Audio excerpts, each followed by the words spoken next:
গ্রামীণ সিম থেকে টাকা কিভাবে ট্রান্সফার করবেন আজকের এই ভিডিওতে একদম লাইভ প্রুফ সহ দেখাবো। তো ভিডিওটি খুবই গুরুত্বপূর্ণ, তো ভিডিওটি স্কিপ না করে শেষ পর্যন্ত দেখুন। তো চলুন ভিডিওটি শুরু করা যাক। গ্রামীণ সিম থেকে টাকা ট্রান্সফার করার জন্য মাইজিপি অ্যাপসটি ওপেন করতে হবে। ওপেন করার পর দেখুন আমার গ্রামীণ সিমে টাকা আছে 22 টাকা 80 পয়সা।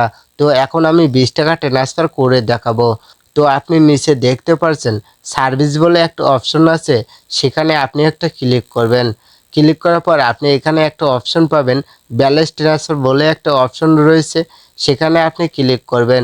যারা এখনও পর্যন্ত ভিডিওতে লাইক করেননি তারা প্লিজ ভিডিওতে একটি লাইক করে দিবেন এবং সাবস্ক্রাইব করে রাখবেন। ক্লিক করার পর আপনি এখানে দেখুন গৃহীতার নম্বর দিন। আপনি যার নাম্বারে টাকাটা পাঠাতে চাচ্ছেন সেই নাম্বারটা আপনি এখানে লিখে দেবেন। তারপর একটু নিচে দেখতে পারবেন ট্রান্সফারের পরিমাণ। তো আপনি কত টাকা ট্রান্সফার করতে চাচ্ছেন সেটা এখানে লিখে দেবেন। সর্বোচ্চ আপনি 10 টাকা থেকে 100 টাকা পর্যন্ত ট্রান্সফার করতে পারবেন। আমি আপনাদের দেখানোর জন্য 20 টাকা ট্রান্সফার করে দেখাচ্ছি। আমি এখানে 20 টাকা লিখে দিলাম। লিখে দেওয়ার পর নিচে দেখুন পিন। আপনাকে প্রথমে গ্রামীণ সিমটি রেজিস্টার করে নিতে হবে। রেজিস্টার করলে আপনাকে একটা অফিস থেকে একটা পিন দেবে, সেই পিনটা দিয়ে ব্যালেন্স ট্রান্সফার করতে পারবেন।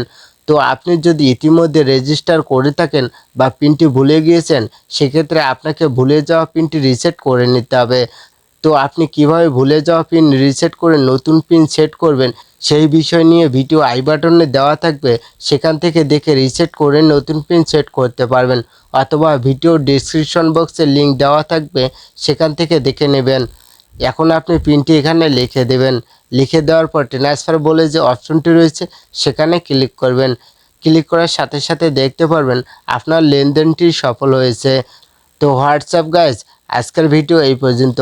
আপনার কাছে ভিডিওটি কেমন লেগেছে তা অবশ্যই কমেন্ট করে জানাবেন।